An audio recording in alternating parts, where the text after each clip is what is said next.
Nah, data ini kalau misalkan mau diolah dalam hasil penelitian itu harus melalui proses coding dulu. Bagaimana proses coding? Nah, nanti teman-teman juga akan merasakan itu ya, akan membuat meskipun kualitatif dan kuantitatif ataupun kuantitatif gitu ya, itu tetap melewati proses coding. Nah, proses coding itu akan seperti ini. Ini kan pasti pertanyaan-pertanyaan ya. Dan ini kalau diolah, ini sebenarnya belum angka-angka awalnya. Awalnya berupa tulisan, sangat setuju, 5 itu sangat setuju, 4 setuju, kemudian 3 itu eh, apa kurang setuju atau rata-rata gitu atau sedang gitu ya. Nah, kemudian dia di coding ke angka, setelah di coding ke angka, dia di coding lagi ke ini, ke atasnya ini pertanyaan-pertanyaan dibuat kode-kode. Misalkan saya buat di T1, di T2, di T3 dan seterusnya. Nah, ini yang disebut proses coding dalam data, ya. Kalau dalam data penelitian maksudnya. Nah, data awal dari ini adalah awalnya ya, ini ngubahnya menjadi angka bagaimana kan gitu. Kalau teman-teman saya yakin sudah bisa semua. Untuk mengubah jadi angka biasanya saya seperti ini. CTRL-H ya. Nah, ini find. Nantinya di sini akan ada ini ya. Kalau saya ketik misalkan sangat ini, sangat apa namanya? Sangat setuju gitu ya. Sangat setuju. Kemudian di sini digantinya dengan 5 dan seterusnya. Itu nanti akan berubah sendiri. Itu cara mengubah hasil ini menjadi mengcoding hasil ini menjadi angka-angka. Nah, kemudian untuk yang di atasnya sini ini memang agak PR ya, agak butuh effort yang lebih karena ini harus diganti satu-satu disesuaikan dengan indikator penelitian dari teman-teman yang sudah ditentukan. Nah, kalau sudah di coding satu-satu gini, nantinya bisa diolah nih, pakai pivot table bisa atau pakai yang lain bisa. Nah, kalau pakai pivot table seperti ini ya, ini misalkan diolah dulu dari distributionnya 1 sampai 5 ya. Saya coba praktekkan dulu saja ya, sepintas kali ya. Ini saya hapus dulu saja. Saya hapus dulu.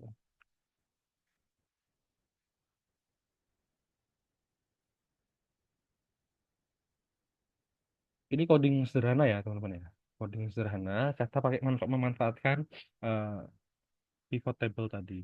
Nah, pertama dari ini kan hasil keseluruhan, ya kan? Hasil keseluruhan yang total coding ini saya pisahkan menjadi beberapa data. Ini DT ini berarti variabel DT gitu ya, variabel DT. Ini indikatornya DT ada beberapa indikator DT1 sampai DT26 dan seterusnya.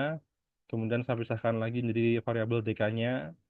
DK saya pisahkan. Kenapa saya kasih nama DK, DT? Untuk kasih nama ini bebas ya. Ini saya kasih nama DT karena di sini variabelnya itu digital, sorry, dimensi teknologi. Nah, saya kasih nama DK karena namanya dimensi kognitif. Gitu.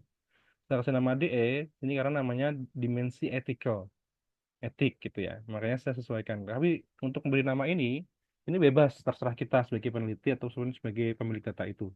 Asalkan kita paham nantinya kita nggak keliru dalam menentukan, oh data variabel A ini yang mana ya? Untuk variabel B yang penting seperti itu. Nah, terus kemudian kita di sini kalau misalkan mau mengolah data menggunakan pivot table, kita kelompokkan dulu nih. Kita kelompokkannya mau pakai apa gitu kan. Nah, misalkan saya di sini kan tadi dimensinya ya, dimensinya atau skalanya lah, scale. Skalanya itu kan saya pakai 1, 2, sampai 5 ya, sampai 5. Nah, kemudian di sini saya akan buat total nantinya. Total, kemudian di sini DT. DT ini persentasenya berapa gitu ya. DT ini saya buat sama dengan eh, waktu buat dashboard kemarin kita udah pernah pakai fungsi count if ya. Ini sama dengan count if dari variabel DT ini ya, DT1 sampai DT berapa nih? DT 36 ya. Saya klik semua di sini, saya blok semua sampai 36 ini.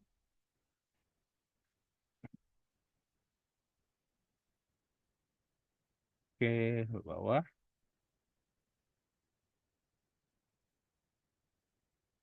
Nah, sampai bawah di sini eh, yang angka 1 ada berapa nanti gitu dalam kurung.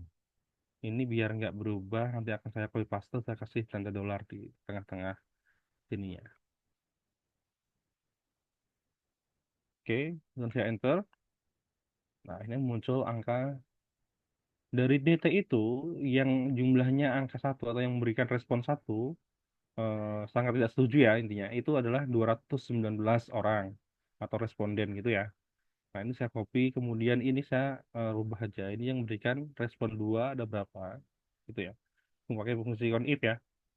Nah, 933, kemudian yang memberikan penilaian 3 atau sedang ada berapa, yang memberikan penilaian setuju ada berapa, 4, dan yang memberikan penilaian angka 5 atau sangat setuju ada berapa. Nah, seperti ini ya. Kemudian pun sama prosesnya akan saya lakukan untuk DK dan DE ya. DK dan DE. Ini saya beri jeda karena nanti saya akan mengukur, akan mencari rata-rata dari ini ya. Ini saya buat summarize saja total ya. Sama dengan sum dari ini. Sum dari ini. Kemudian di sini akan saya buat DT percentage ya. DT persen. Sini berarti sama dengan jumlahnya dibagi total kali 100% ya. Ini nanti akan saya copy paste, jadi ini akan saya tetap, saya kasih tanda dolar di sini. Oke. Nah, 3% ternyata yang memilih, yang memberikan pilihan tidak setuju dan seterusnya ya. Nah, sudah semua saya coba jumlahkan. 100% ya jumlahnya. Nah, 100% ya berarti ya. Oke, berikutnya di DE ya. DE ini pun sama, saya pakai fungsi countif sama dengan countif dari variabel DE ya. Variabel DE itu mana nih? Sorry, DK dulu, sorry. DK dari sini sampai DK berapa ini? Sampai DK 50 banyak sekali ya. Oke,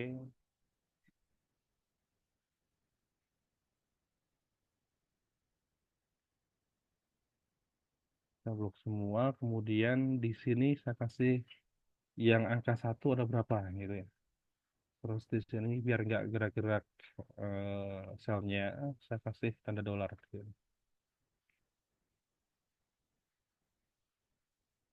Oke, enter. Nah, seperti ini kita tinggal tinggal pas saja turun ke bawah. Nah, nantinya di sini yang angka dua ada berapa? Saya ganti, tinggal ganti aja dua. Bisa ganti tiga. Di sini saya ganti empat. Ini lima. Oke, saya sudah punya data DK ya ini ya, bukan DE ya.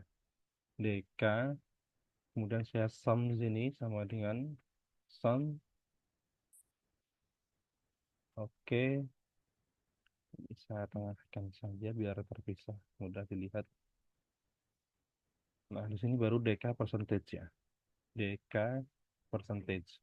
Yang sudah sama sama dengan ini dibagi total kali 100% gitu ya.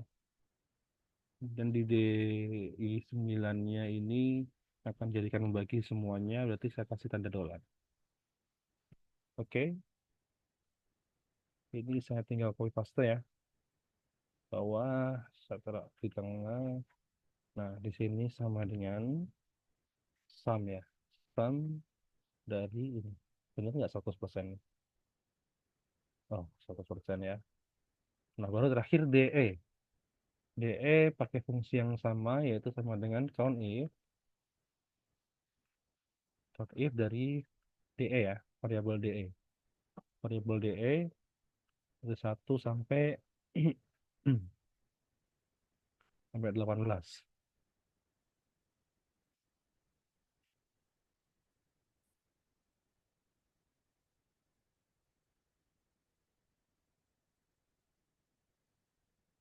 Oke, dengan kondisi satu ada berapa gitu ya. Kemudian di sini saya kasih tanda dolar biar nggak berubah kemana-mana selnya. Oke, baru enter. Ini proses manual ya. Ini kita copy paste aja. Atau itu biar terlihat. Di sini berarti yang dua ada berapa? Kita ganti dua ini ya. Oke, ini tiga. Tiga ada berapa? Empat.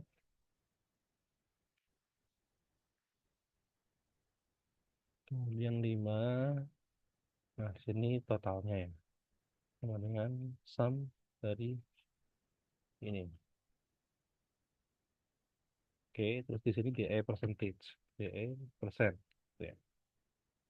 DE persen ini sama dengan sel DE 1 dibagi totalnya dikali 100% gitu ya. Persen. Nah, DK 9 saya kasih tanda dolar sorry, biar bisa buat bagi yang lain nanti. Tinggal di copy paste ke bawah. Oke, nah, ini tinggal sum ya. Sum, oh sorry, sama dengan sum dari ini ya. Oke, kita sudah punya olahan data seperti ini. Nah, kita mau melihat bagaimana data ini dijadikan grafik gitu ya. Kita pakai insert ini ya, pivot table ya. Dari scale ini sampai sini ya, sampai DE. Ya, yang total ini nggak usah. Kalau kita blok semua, nanti total juga masuk ke dalam pivot table-nya. Nah, ini kita coba klik pivot table. Di sini dari data yang kita klik ini ya, yang kita blok ini, kemudian kita mau buat pivot table kita di mana nih? Di new worksheet atau di sini di sheet yang sama ini. Nah, kita dibuat sheet yang sama aja biar terlihat. Kemudian lokasinya nanti akan di mana nih? Nah, saya klik pakai sel ini aja lokasinya nanti ya. Nah, di sel ini kemudian saya klik OK saja. Oke, kita sudah punya pivot table-nya. Nah, untuk jadi garis lurusnya pakai yang apa nih? Nih, pakai scale ya. Kita pakai scale. Taruh di garis row-nya. Row-nya ini kita pakai scale.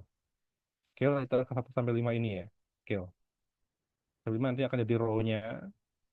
Kemudian untuk jadi value-nya, kita pakai yang mana? Kita pakai percentage untuk value ya, biar kelihatan persentasenya.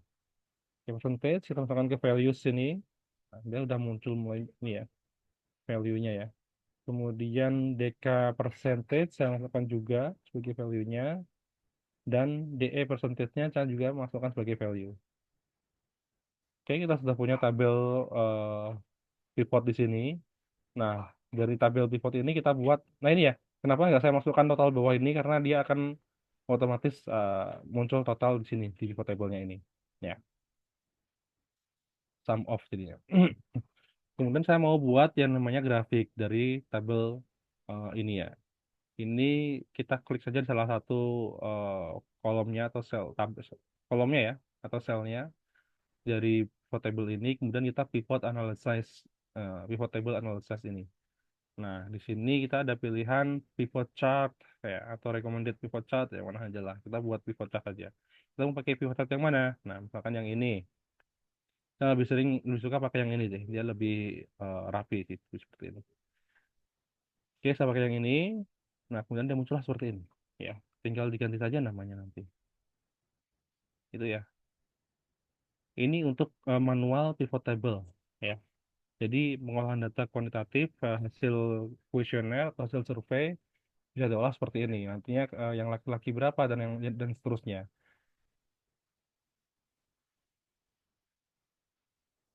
Sampai di sini kira ada yang mau tanyakan. Kenapa nggak dari GFOAM saja Pak? Kalau dari GFOAM kan sudah ada persentasenya langsung ya. Iya nggak?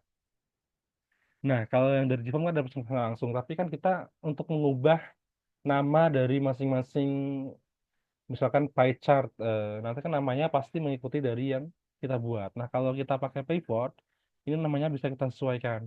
Misalkan di sini rows label ini mau kita ganti nama menjadi scale ya. Ini kan namanya di sini scale ya. Rows label ini kita nama jadi scale.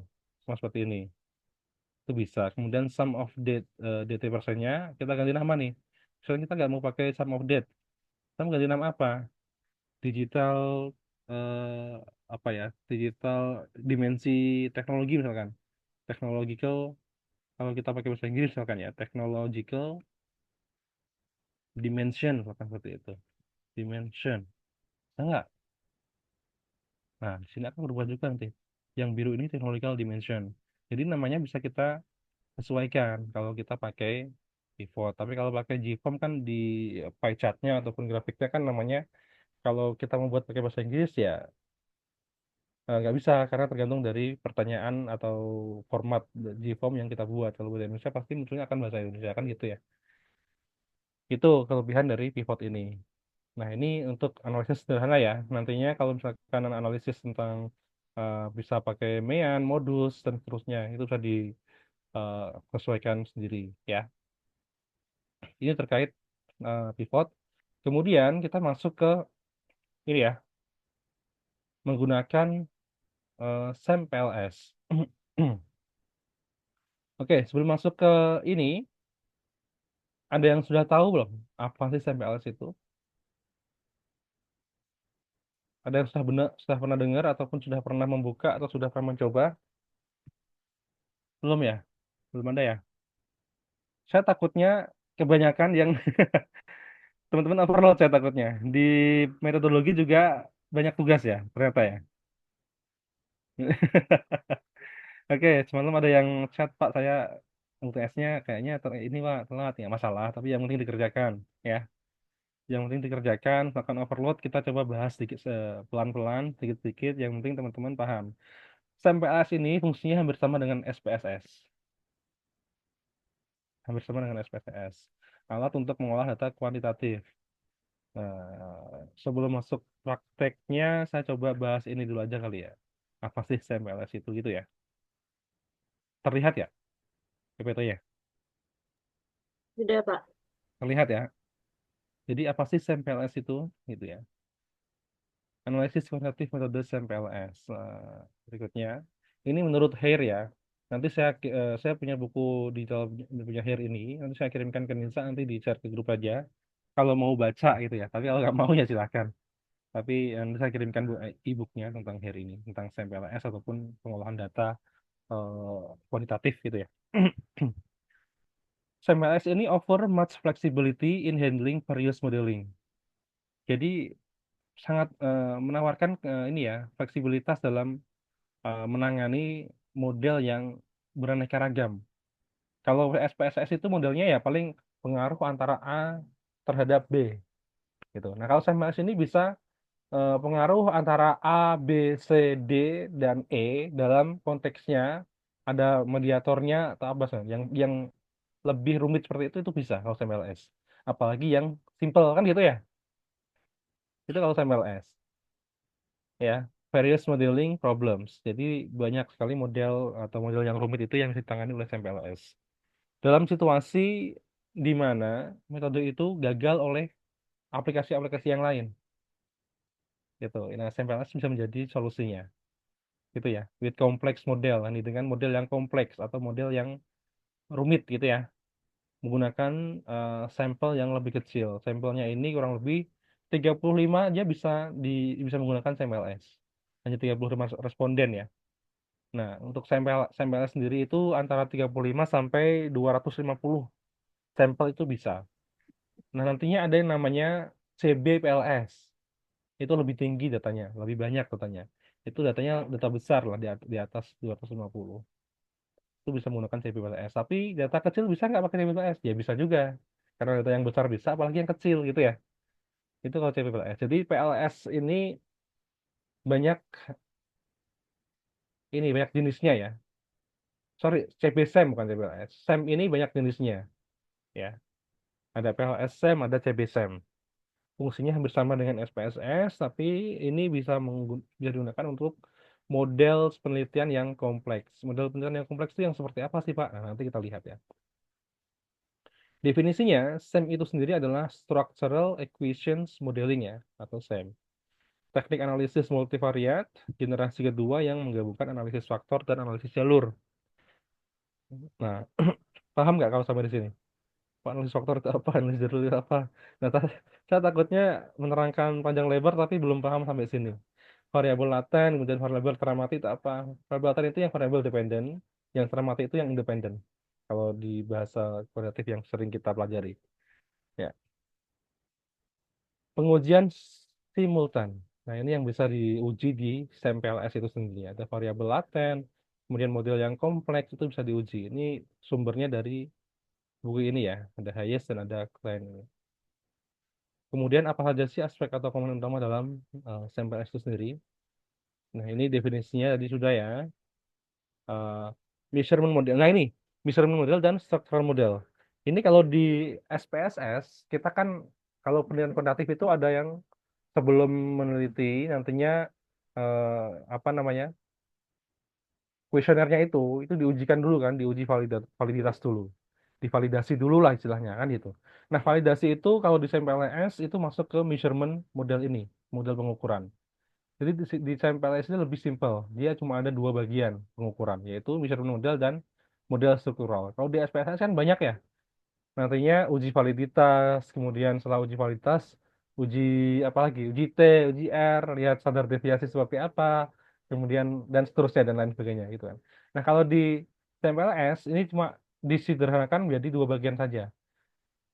Measurement model dan structural model. Measurement model ini adalah pra penelitiannya sebelum melakukan penelitian yang sebelum menguji ke arah hasilnya keseluruhan seperti apa itu measurement model nantinya akan menguji validitasnya di sini ada validitas konstruk ada reliabilitas konstruk ada loading factor dan measurement error nah ini yang akan diuji di measurement model ini ya nanti ada convergent validity ada discriminant validity dan ada composite reliability itu yang akan diukur di measurement model atau sebelum pengolahan atau hasil dari penelitiannya. Nah, nantinya kalau sudah memenuhi syarat semua atau kalau di penelitian kuantitatif itu sering kita dengar itu uji prasyarat gitu ya. Nah, itu measurement model ini, uji prasyarat. Kemudian kalau sudah memenuhi syarat semua dari indikator, dari variabel, itu nanti baru akan melakukan pengukuran structuring model atau structural model. Nanti yang akan diuji ya R square-nya, kemudian path analisisnya, direct effect-nya seperti apa, direct effect ini pengaruhnya langsung seperti apa gitu ya. Kalau ada pengaruhnya atau hubungannya seperti apa, indirect effect atau dan seterusnya. Itu akan diuji. Output utamanya ya hasil uji dari tadi ya, hasil uji dari validity ini gitu ya. Kemudian ada kriteria-kriterianya ternyata. Nah, loadingnya itu harus lebih dari 0,7 loading factornya. Loading factor itu apa sih, Pak? Nah, nanti kita lihat di MPLS-nya langsung. AVE-nya itu harus lebih dari 0,5. Ini saya sama kayak standar deviasi itu harus lebih dari 0,5 biar nanti datanya bisa tersebar dengan rata. Nah, gitu. Tapi kalau MPLS ini meskipun datanya nggak tersebar rata, itu bisa bisa diteliti ternyata. Kalau di MPLS ini, kelebihannya di situ. Jadi nantinya akan jadi temuan-temuan dari data-data tersebut. Itu ya. Kapan menggunakan sampel S? Nah, ini. Apabila kita mengembangkan teori baru. Teori baru seperti wah, keren banget ini mengembangkan teori baru ya. Kemudian datanya sedikit, mulai dari 30 responden. Nih, paling sedikit bisa 30 responden bisa diolah menggunakan sampel S. Sampai 250 responden bisa. Nah, untuk yang data besar, bukan pakai sampel S lagi, tapi pakai CB-SEM atau SEM-CB gitu ya. Kemudian data tidak harus normal. Nah, ini data tidak harus terdistribusi normal. Nah, kalau pakai kuantitatif biasanya kan data harus terdistribusi normal nih sebagai prasyaratnya. Nah, kalau SEM ternyata tidak, nggak mengharuskan data itu terdistribusi normal. Kemudian model penelitiannya kompleks dengan banyak variabel. Nah, ini biasanya S2, S3 itu kan mereka dituntut untuk minimal 3 variabel gitu ya. Kalau S1 kan ya 2 variabel cukup pengaruh antara A terhadap B yang itu. Nah, kalau S3, S2 itu minimal pengaruh antara A, B, pengaruh B terhadap A, pengaruh B terhadap C, pengaruh A B terhadap C. Ya, akan ada seperti itu juga kalau di dua. Itu bisa menggunakan sampel S ini. Apalagi yang hanya simple atau sederhana. Sangat bisa kan gitu ya. Konstruk dalam sampel S. Nah, ini. Konstruk itu apa sih? Kalau di penelitian, metodologi penelitian, konstruk itu kita sebut dengan variabel. Punya berapa variabel? Nah, ada variabel independen, ada variabel dependent. Kan gitu ya. Nah, variabel independen itu kalau di bahasa SMLS itu namanya variabel laten eksogen. Eksogen itu independen. Kalau yang endogen itu dependen. Ya, itu bahasa-bahasanya nanti ya. Kemudian ada variabel mediasi juga. Variabel mediasi itu yang seperti apa? Nanti kita lihat ya. Ada variabel moderasi juga. Nah, variabel moderasi itu yang seperti apa lagi nih? Ternyata ada variabel-variabel itu nggak cuma variabel dependen dan independen aja ya. Ternyata ada mediasi dan ada moderasi juga. Nah, ini. Saya takut overload ini teman-teman semua. Tapi ini cuma hanya untuk diketahui saja. Jadi teman-teman nggak perlu risau. Yang penting cukup tahu saja atau cukup ngerti saja ya. Ternyata variabel itu ada variabel independen, variabel dependen, ada variabel perantara, bahkan juga ada yang namanya variabel moderasi. Ini kalau di sampel S. Karena sampel S tadi kan fungsinya untuk mengukur model yang yang dia bisa fleksibel. Nah, modelnya itu kok fleksibel sih? Ya fleksibel tapi yang rumit atau apa namanya? eh saya lupa tadi. Ini ya kompleks, sorry, yang kompleks. Bisa mengukur model yang kompleks atau yang rumit gitu ya. Nah, di sini nantinya ada dua jenis indikator ya teman-teman ya. Indikator reflektif dan indikator formatif. Nah, indikator reflektif itu adalah eh, kalau misalkan kita kepemimpinan deh. Kalau ini kan mabuk ya contohnya mabuk. Ini contohnya oke kita kasih yang ada di sini mabuk gitu kan. Reflektif itu ya eh, jadi kadar alkohol dalam nafas. Kira-kira kalau orang yang mabuk itu suruh bernafas, bau nggak? Nah, seperti itulah reflektif ya kan. Di arah panahnya menuju ke indikatornya ya. Kemudian kemampuan berjalan lurusnya. Kalau orang mabuk itu bisa jalan lurus nggak? Nah, gitu ya.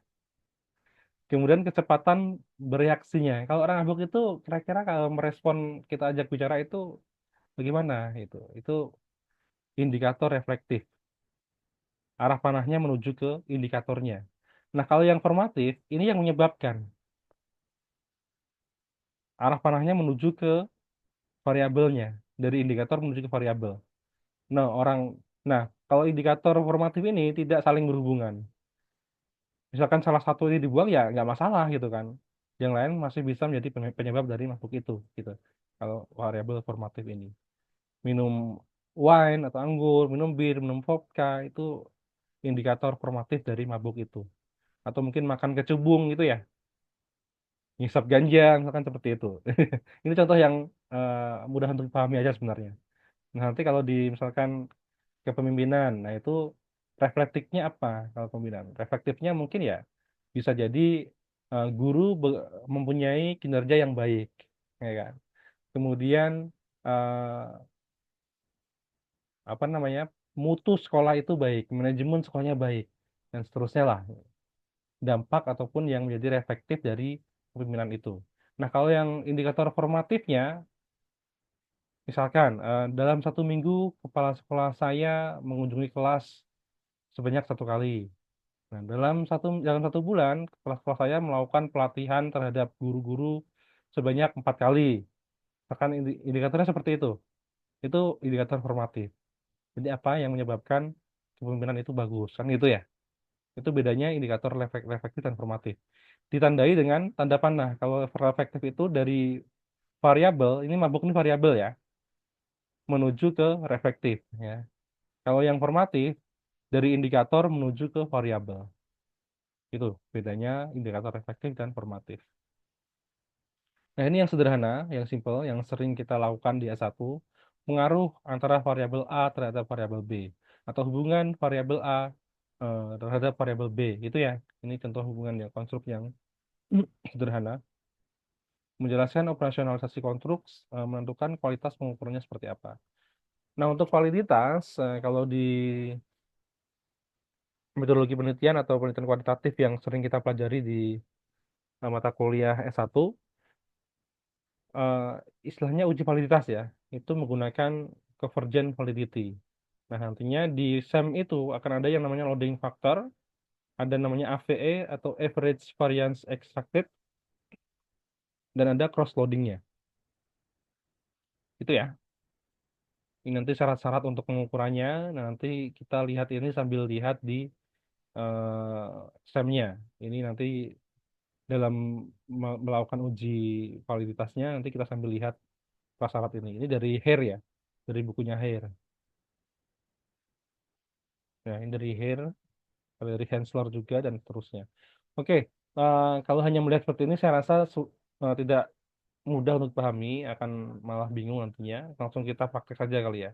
Ini hanya syarat-syaratnya nanti apabila data itu bagus akan seperti apa, data itu layak untuk dilakukan teliti akan seperti apa, apakah eh, apa namanya indikatornya harus dihapus, harus dikurangi, atau biarkan seperti itu saja, seperti adanya yang sudah didiskusikan dengan pembimbing dan seterusnya.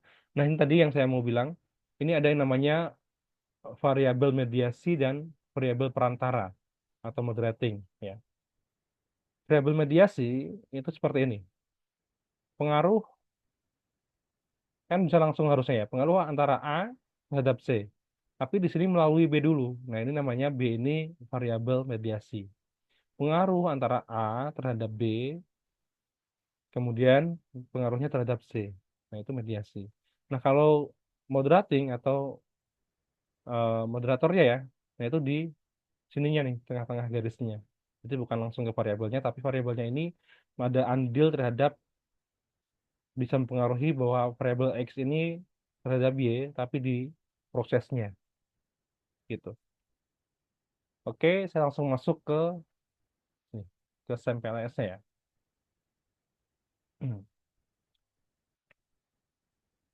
Oke, sampai di sini dulu kira-kira ada yang mau tanyakan nggak? Sebelum kita lanjut ke SAMPLS-nya. Masih pada di tempat nggak? Masih Pak, aman Pak, tenang Pak. Aman ya? Oke, kalau yang sambil bisa buka SAMPLS-nya silahkan kita praktek bersama, kita praktek bareng-bareng. Contoh datanya, Nisa sudah di-share ke kelas, Nisa. Tadi saya kirim ke Nisa contoh datanya.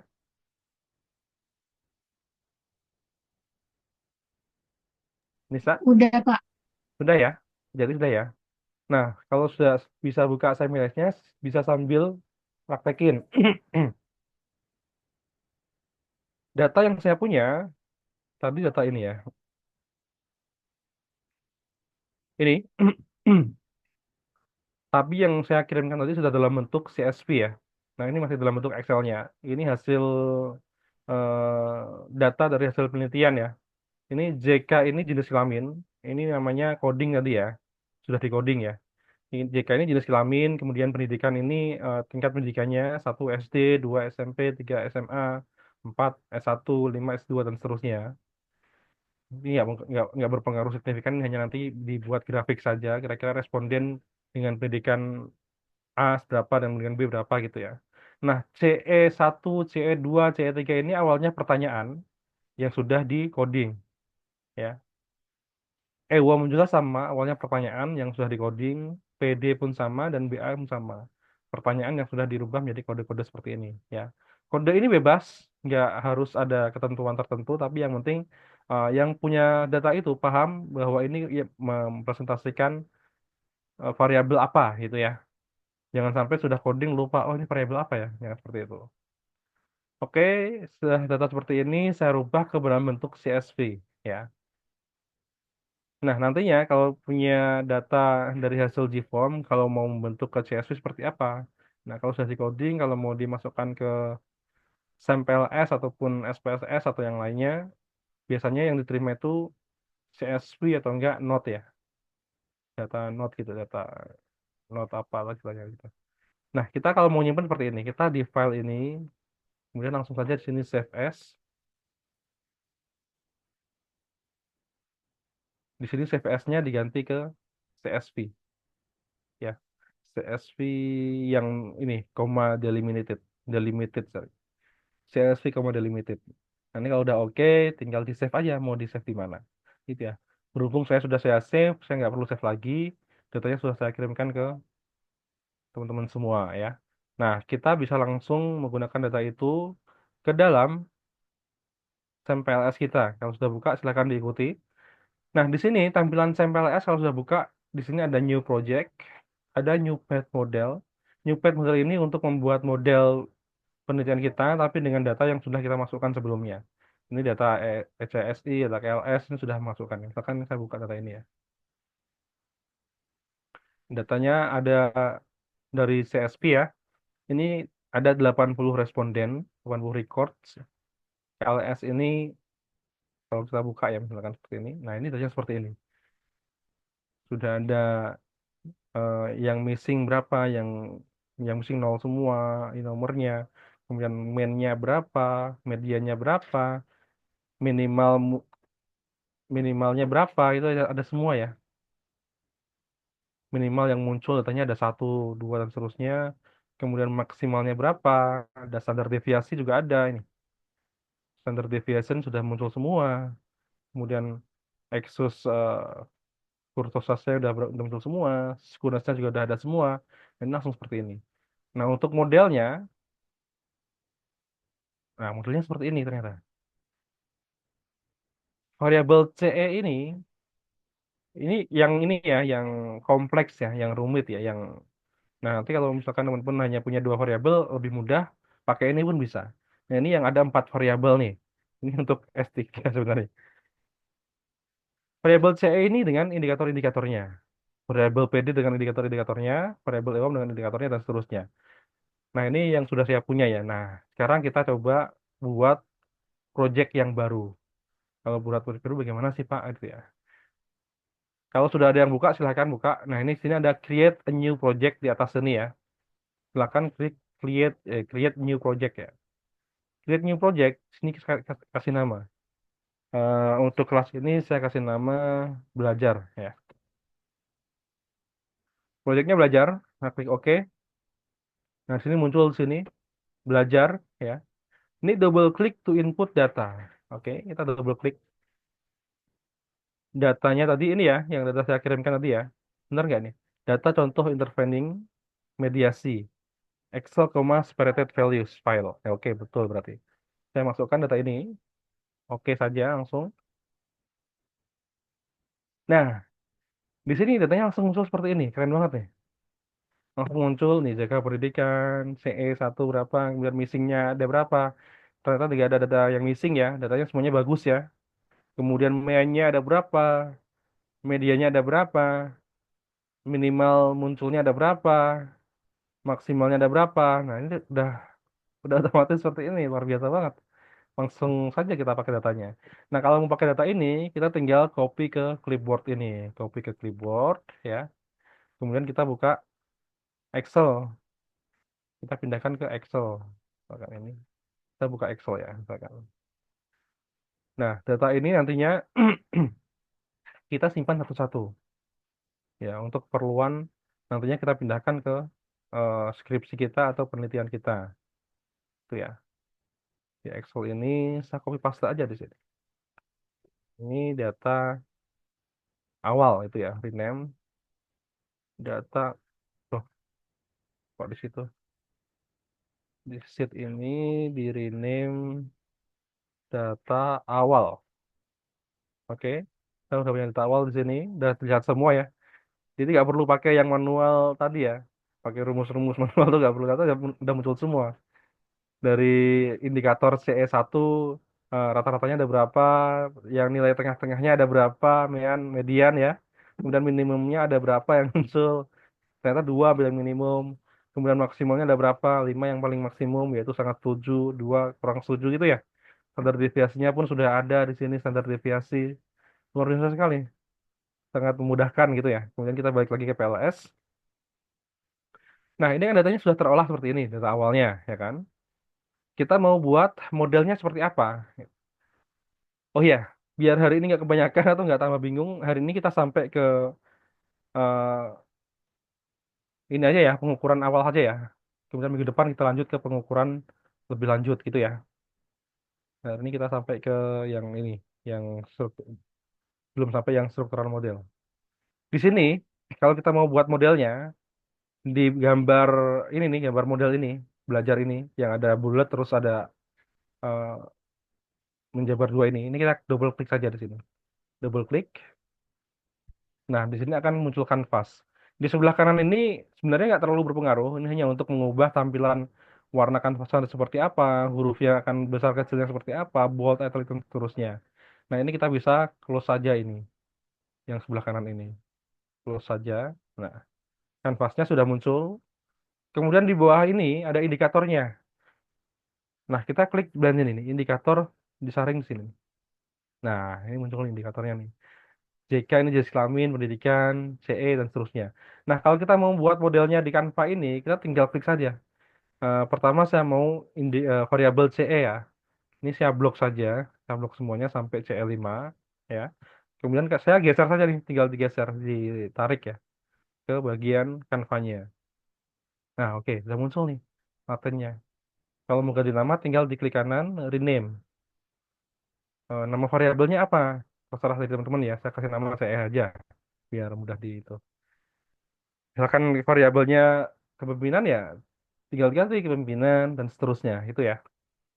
Kemudian CE sudah masuk, kemudian saya mau masukkan EWOM. Dari EWOM 1 sampai dengan EWOM 8. Oke, saya tarik ke sini. Nah, sudah EWOM sudah masuk, saya ganti nama jadi EWOM, variabelnya ya, EWOM. Oke, kemudian setelah EWOM ada PD ya, PD 1 sampai PD 4. Saya blok dulu, kemudian saya tarik ke sini. Oke, ini saya ganti jadi PD, rename, PD. Oke, ini variabel PD ya. Kemudian terakhir ada variabel BA. Variabel BA saya blok, kemudian saya scroll ke sini. Oke, saya ganti namanya jadi BA. BA. Oke, kita sudah punya 4 variabel di Canva ini. Pemodelannya ini tergantung dari hipotesis yang teman-teman punya, gitu ya. Kalau pengaruh antara variabel A dengan variabel B, yaitu hanya dua saja kan gitu. Itu tinggal dihubungkan saja nantinya. Ini saya rubah indikatornya sebelah kanan. Ini ada klik kanan, kemudian ini ada pilihan nih. Kalau sebelah kanan berarti ini. Oke. Nah, seperti ini ya. Kalau mau diluruskan juga bisa diatur. Ini di blok, ditahan, ini juga di blok. Kemudian kita diatur nih, klik kanan. Ini akan lurus nih di sini nih. Pakai aja nih, align indikator di leftnya. Oke, udah lurus. Kemudian PD dan BA saya blok, saya shift ya. Shift kemudian klik, kemudian saya luruskan di mana nih? Di align di sini aja deh. Ya, align lurus ya, horizontal ya. Nah, dia akan lurus seperti ini ya. Tapi ini dan ini kurang rata. Saya ke ataskan. Oke. Nah, kalau di penelitian ini adalah pengaruh antara CE terhadap BA, pengaruh antara EWOM terhadap BA, pengaruh antara PD terhadap BA. Nah, selain itu, dalam penelitian ini juga ingin mengetahui pengaruh EWOM terhadap PD dan pengaruh CE terhadap PD ini. Itu kompleks ya. Nah, itu yang saya sebutkan tadi. Untuk S2, S3 biasanya mereka lebih sering pakai SMLS karena SMLS ini bisa mengukur model atau membuat model yang lebih kompleks. Nah, yang kompleks saja bisa, apalagi yang sederhana kan gitu ya, kalau di logika ya. Nah, kalau untuk membuat hubungannya, dia pakai ini nih, pakai connect nih. Ini kan masih tanpa status ya. Hubungannya masih pada single semua nih, jomblo semua nih. Ewo masih jomblo, CE masih jomblo, PD masih jomblo. Nah, kita hubungkan nih. Connect ya, kita klik connect di sini, connect. Kita tinggal klik mau menghubungkan CE dengan BA. Kita klik CE, diarahkan ke BA. Nah, seperti ini. Kemudian kita klik EWOM, kita kearahkan ke BA juga karena mau melihat pengaruh hubungannya atau pengaruhnya terhadap EWOM. EWOM terhadap BA. PD juga sama, kita arahkan ke BA karena kita mau melihatnya. Nah, kalau sudah terarah semua, dia akan berubah warna nih, dari merah jadi biru karena sudah ada hubungannya semua, ya. Nah, selain ketiga variabel ini terhadap BA, terhadap dependennya, kita juga mau melihat EWOM ini terhadap PD dan CE terhadap PD juga. Nah, kurang lebih seperti ini modelnya. ya. Dan kita kalau mau balikkan ini kita klik select lagi sehingga kita bisa merubah sini lagi, kita mundurkan. Nah ini, seperti ini kira-kira model dari apa namanya data yang saya kirimkan ke kalian tadi, ke Nisa tadi, lewat Nisa tadi. Pemodelnya seperti ini, dia ada 4 variabel, ya. Masing-masing variabel ini akan mengaruhi BA ini. Nah kemudian pengukurannya sekarang ya. Pengukurannya seperti apa Pak untuk uji prasyaratnya? Kalau kita bilang uji prasyarat ya. Saya coba lebarkan dulu ini ya. Ini saya mau geser ke sini sedikit biar nantinya enggak. Oh, ini saat sini, kemudian indikatornya saya geser ke kanan sedikit. Oke, terus CE saya geser ke sini sedikit. Embom juga sama. Kemudian indikatornya saya ke ataskan sedikit. Ini indikator embom juga sama, saya geser ke sini sedikit. Oke, kita sudah punya model seperti ini. Nah, ini baru awal ya teman-teman ya. Kemudian untuk menghitungnya kita pakai yang fungsi yang di calculate ini. Di calculate ini kita klik saja calculate ya. Kemudian PLS algorithm ya. Nah, di sini angkanya ini biar default saja, biarkan seperti ini. Kita langsung ini aja, start calculation. Oke, kita sudah punya hasilnya di sini. Ya, nantinya kita bisa melihat validity-nya seperti apa. Ada construct, reliability, and validity, ada discriminant validity. Nah, hasilnya seperti apa? KLS-nya gitu ya. Ini kan hasil ininya. Nah, kemudian kalau melihat hasil ujian ini, nah ini sudah ada angkanya nih.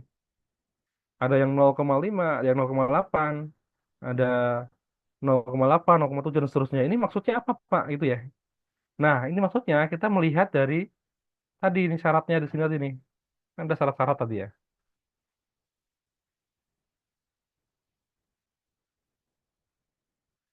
Ini ada syaratnya nih. Kelihatan nggak ya? Loading factor ini harus lebih dari 0,7 ya. Loading factornya lebih dari 0,7 nggak? Loading factor tuh yang ini nih, yang angka di tengah-tengah indikator dan variabel ini. Ternyata ada 0,5. Nah, indikator CE ini tidak memenuhi syarat nih. Ini harus dihapus ya. Tapi jangan langsung dihapus. Ada syarat yang lain juga nanti. Lihat syarat yang lain apa. AVE-nya bisa lebih dari 0,5 ya. AVE-nya lebih dari 0,5. Kalau lihat AVE di mana, Pak? Nah, kita balik lagi ke hasilnya tadi di PLS algorithm tadi. AVE itu bisa dilihat di sini di construct ini. Kalau auto loading kan di sini ya. Nah, ini yang 0,5 ini pasti merah nih. Yang di bawah 0,7 ini merah-merah pasti. Ini tidak memenuhi syarat seharusnya. Tapi kita tidak perlu khawatir kalau ini temuan kita kan gitu. Nggak harus langsung dihapus, tapi kita lihat di AVE-nya dulu. Tadi ya, ini nanti saya kirimkan PPT-nya, syarat-syarat ini ya, validitas ini ya. AVE-nya ini lebih dari 0,5. Oke, AVE-nya lebih dari 0,5 nggak? Kita lihat di construct, reliability, dan validity-nya. Ini ada Cronbach Alpha. Nah, Cronbach Alpha muncul di sini nih. Kalau di SPS juga sama ada Cronbach Alpha-nya.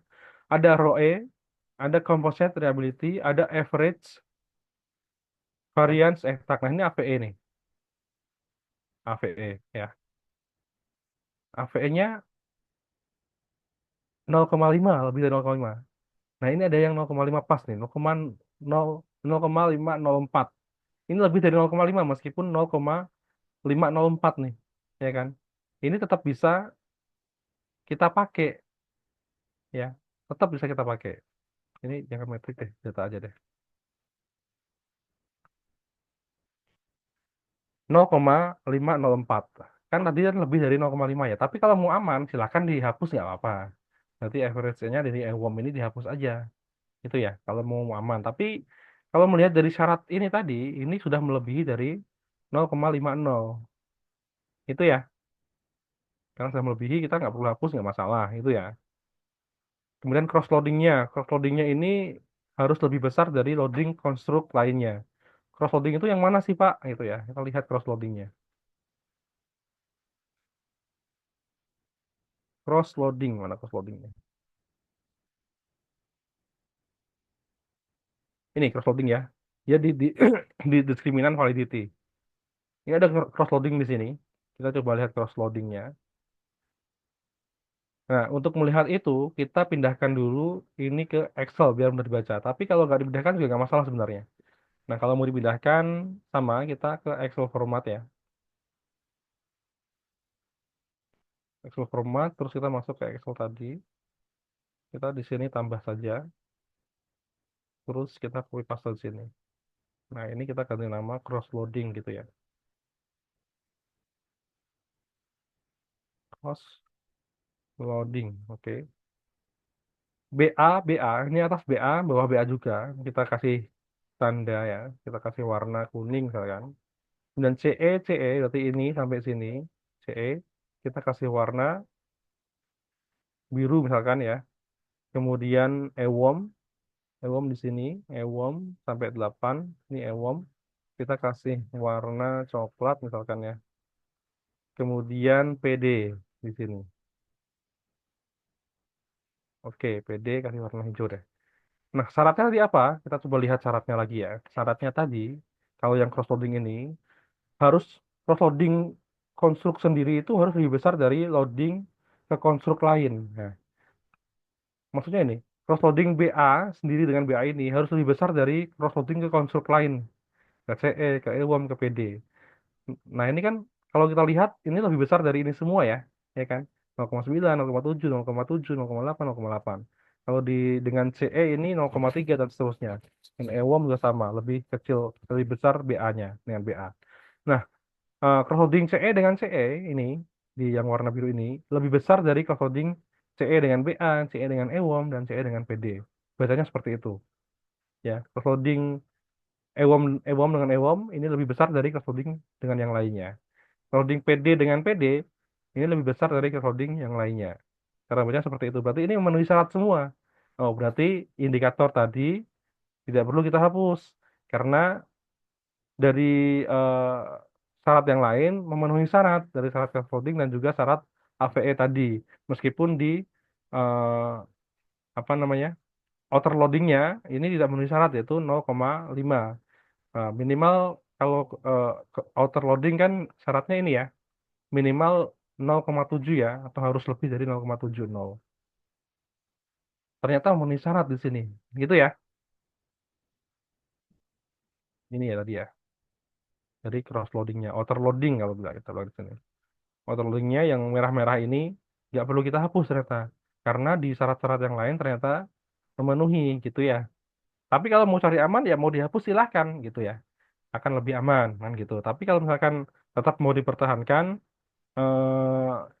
yang menjadi apa yang menjadi alasan untuk mempertahankan apa? Nah, itu defense-nya harus kuat. Alasannya adalah menurut Hare ada syarat yang lain selain dari ini apa namanya outer loading ini atau eh, outer loading atau ini ya apa namanya loading factor ini. Ada syarat yang lain yaitu average variance extracted atau AVE. Ada cross loading juga. Itu ya. Nah, ini syaratnya harus lebih dari sekian-sekian. Nah, ternyata syarat yang lain memenuhi. Jadi, saya nggak hapus indikator itu. Misalkan seperti itu. Silakan. Tapi kalau mau aman, ya dihapus nggak masalah. Salah satu syaratnya nggak terpenuhi. Akhirnya saya menghapus indikator dari variabel tertentu. Nah, itu nggak masalah. Kemudian HTMT-nya atau heterotrade monotrade rasionya berapa nih? Nah, lebih dari 8 dan lebih dari 9 kalau liberal gitu ya. Formal kriterianya pun akar kuadrat AVE, korelasi antar konstruknya seperti apa. Ini untuk validitasnya. Kemudian setelah validitas, uji apa lagi ya yang harus di kompak alfa harus lebih dari 0,7. Composite reliability harus lebih dari 0,7.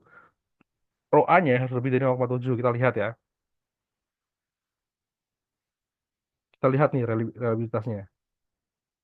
Lebih dari 0,7 nggak? Kompak alfa dan seterusnya itu. Reliabilitasnya di sini. Kompak alfanya ini bisa dirubah ya, matrix dan data ya. Ada yang kurang dari 0,7 nggak? Nah, semua ini ada kurang dari 0,7 nih. Nah, EWOM ini dan PD ini harus dicek yang lainnya. ROA-nya ada yang kurang dari 0,7 nggak? Ada yang kurang dari 0,7 juga ternyata, ya kan? Dan seterusnya. Nah, kalau seperti ini, EWOM dan PD ini harus ada indikator yang dihapus. Nah, indikator yang dihapus yang mana? EWOM dan PD. Nah, kita lihat EWOM dan PD. Ada nggak yang harus dihapus? Ya. Nah, ini ada 0,5. Ini harus dihapus nih indikator nih, EWOM nih. EWOM 6 dan EWOM 7 ini harus dihapus nih, misalkan seperti itu.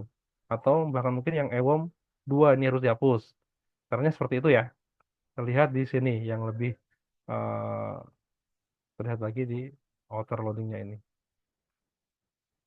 Ini merah-merah nih. Nah, yang merah-merah ini ternyata mempengaruhi nilai dari yang tadi. Ya, ini harus dihapus misalkan seperti itu. Ya silahkan gitu kan. Nah, kalau syarat yang lain bagaimana? Nah, ini misalkan cross loading di sini. Ini tadi sudah ya, cross loading di discriminant validity ini. Nilai akar dari sini, dari yang paling atas ini harus lebih tinggi dari nilai-nilai di bawahnya ini. Ini 0,8 lebih tinggi dari bawahnya, 0,8 lebih tinggi dari bawahnya, dan seterusnya ya. Syaratnya seperti itu. Cross loading, ini juga sama, ya. Itu rate seperti apa? Ini dalam bentuk matriks ya ini. Oke, itu untuk syarat-syarat dari eh, pra ini ya, validitasnya ya, validitas dan juga konstruknya. Sampai di sini ada yang mau tanyakan nggak kira-kira? Uji reliable, uji validitas, dan uji quality assessment-nya. Sebelum kita masuk ke struktural modelnya. Ini baru awal ya, baru uji awal ya. Nah, nanti kalau sudah semua memenuhi syarat, baru kita masuk ke struktural model atau inner model. Tadi itu outer modelnya. Sebelum kita masuk ke hasil penelitian kita uji dulu prasyaratnya. Kalau istilahnya di SPSS seperti itu, uji prasyarat dan uji T atau uji R atau ujian lainnya. Nah, struktural model ini menguji strukturnya. Strukturnya ini bagaimana? Apakah modelnya ini betul ada pengaruhnya atau ada hubungannya atau hubungannya kuat atau rendah, kemudian atau ada model baru nih untuk meng-create sebuah model baru gitu atau ada model baru seperti itu ya. Itu untuk struktural model yaitu inner model itu sendiri. Kita belum masuk sampai sini, kita baru ke yang outer atau yang pengujian awal. Nah, syarat-syarat yang harus terpenuhi ini tadi ya.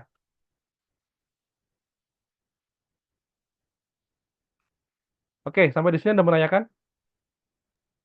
Pak, saya mau tanya, Iya, Siva. berarti kalau misalkan ada satu syarat yang nggak terpenuhi, itu masih tetap dipakai nggak apa-apa, Pak? Iya, kalau masih ada satu syarat yang tidak terpenuhi, masih dipakai nggak apa-apa. Itu tergantung dari kita penelitinya. Saya ini on cam nggak sih? Tapi On nanti cam ya? bakal bakal mempengaruhi ke hasilnya gitu nggak sih, Pak? Enggak. Jadi nanti temuan kita adalah nanti begini. Dari beberapa indikator yang saya buat di awal, ada dua indikator yang memang nilai dari outer loadingnya tidak memenuhi syarat. Tetapi, ya, sebutkan tetapinya. Tetapi syarat yang lain seperti ROA ataupun apa tadi, ataupun AVE-nya ya, ataupun yang lainnya cross loadingnya ternyata memenuhi. Nah, akhirnya saya membuat keputusan atau penelitian ini tetap mempertahankan indikator yang dibuat dari awal. Itu. Nah, untuk temuannya nanti seperti apa? Temuan ya temuan itu kan. Penelitian itu nggak ada salah, nggak ada benar. Penelitian itu adalah untuk menemukan apa yang ingin ditelitian gitu ya. Ternyata dari variabel A, variabel B, dan variabel C itu dengan indikator A, B, C, D, dan seterusnya, ada temuan seperti ini. Nah, itu nggak ada salah, nggak ada benar. Itu adalah temuan peneliti, gitu ya. Seperti itu kira-kira. Oke, oke. Siapa sih tadi? Ya, Ali paham. Siva Makasih ya, ya? Pak. Iya, Oke, Pak. Siva ya. Seperti itu ya. Yang lain ada yang menanyakan? Ini kita masih ini ya, masih prasyarat ya istilahnya ya. Kalau SPSS bilangnya uji prasyarat atau validitas ataupun belum masuk ke dalam uji R atau uji T dan seterusnya. Ada yang menanyakan? Karena kalau terlalu banyak sampai uji R-nya saya takut overload semua nanti malah. Karena banyak tugas yang lain juga. Jadi ini uji awalnya seperti itu. Nanti minggu depan kita akan membahas dari struktural modelnya atau uji isinya seperti apa, yang lebih dalamnya seperti apa. Ini baru outernya saja atau luarnya saja atau prasyarat lah istilahnya. Nah, kemudian ini kan olah data kuantitatif ya. Ini bagi yang teman-teman yang pengennya kuantitatif. Nah, minggu depannya lagi kita akan coba olah data kualitatif menggunakan aplikasi atau software NVivo. Itu 2 minggu lagi berarti ya setelah kita praktekin yang struktural modelnya. Oke, kira-kira sampai di sini ada yang mau tanyakan lagi? Cukup ya? Kalau terlalu banyak takutnya pada nggak masuk malah. Jadi silahkan dicoba di rumah masing-masing. Saya nggak akan ngasih tugas untuk kali ini ya membuat video nggak. Tapi kalau membuat video dengan ikhlas ya silahkan dibuat dengan video dengan ikhlas. Nanti diupload di YouTube masing-masing. Mudah-mudahan sudah terbiasa membuat video. Dipahami saja bagaimana cara menggunakan SAMPLS ini dan cara kerjanya bagaimana. Kalau belum melakukan penelitian secara langsung, penelitian sendiri itu pasti masih akan bingung. Nah, nanti kalau sudah punya penelitian sendiri terkait kuantitatif, nanti pasti sudah bisa. Oh, saya mau mencari ini gimana ya? Oh, mencari A ini di bagian apa? Nanti bisa mencari sendiri. Tapi kalau masih pakai data punya orang, itu masih akan meraba-raba.